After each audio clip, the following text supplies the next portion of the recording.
So that is the very explosion that we are speaking of. It has been a massive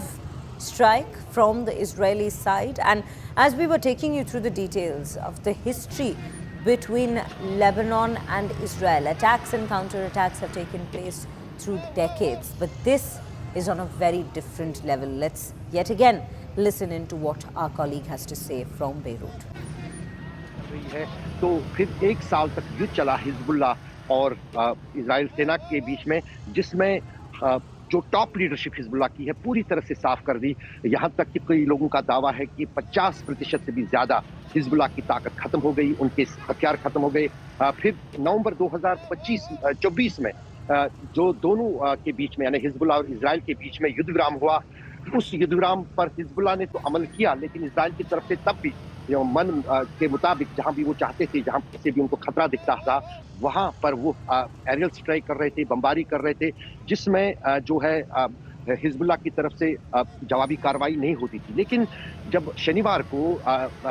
Saturday को supreme leader की assassination हुई, उसके बाद सीधी घोषणा जंग की एक बार फिर हिजबुल्लाह ने की, और हिजबुल्लाह ने जिस अंदाज से इजराइल को चौंकाया कि मिसाइल भी उनके पास हैं, ड्रोन्स भी उनके पास है, जिनका दावा था इजराइल का कि वो खत्म हो चुके हैं। और उसके बाद दोबारा जो है इजराइल ने ईरान के साथ साथ लेबनान पर भी जो है युद्ध शुरू कर दिया, और ये तबाही हम पहली बार देख रहे हैं। पिछले 5 दिन के दौरान 220 लोग जो है मारे गए हैं और करीब 500 से भी ज्यादा लोग घायल हुए हैं इन इजरायली हमलों में। और अगर उसके बाद हम ये देखें कि अब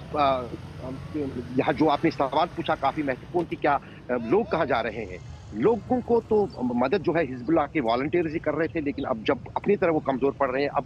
खुले मैदानों में, स्कूलों में, वहीं पर जो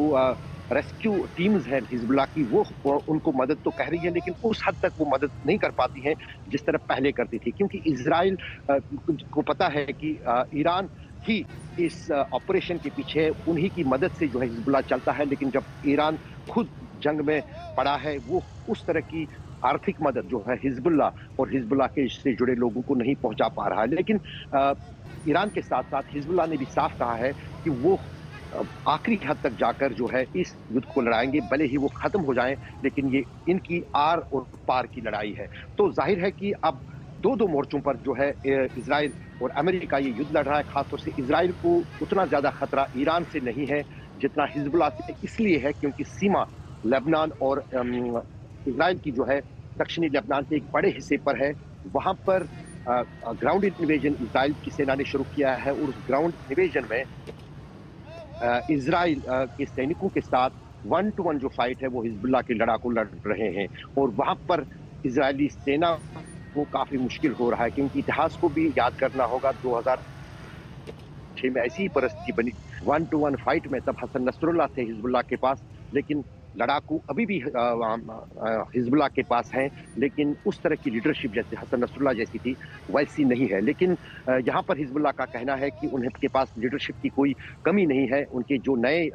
लेयर्स हैं वो इस ऑपरेशन को इजराइल के खिलाफ देख रहे हैं। लेकिन फिलहाल लाखों लोग सड़कों पर रहने के लिए मजबूर है। वो तस्वीरें हमने कल भेजी, किस तरह से यहाँ से कुछ लोग जान बचाने के लिए अब सीरिया का रुख कर रहे हैं और वहां जो है बचने के लिए जा रहे हैं।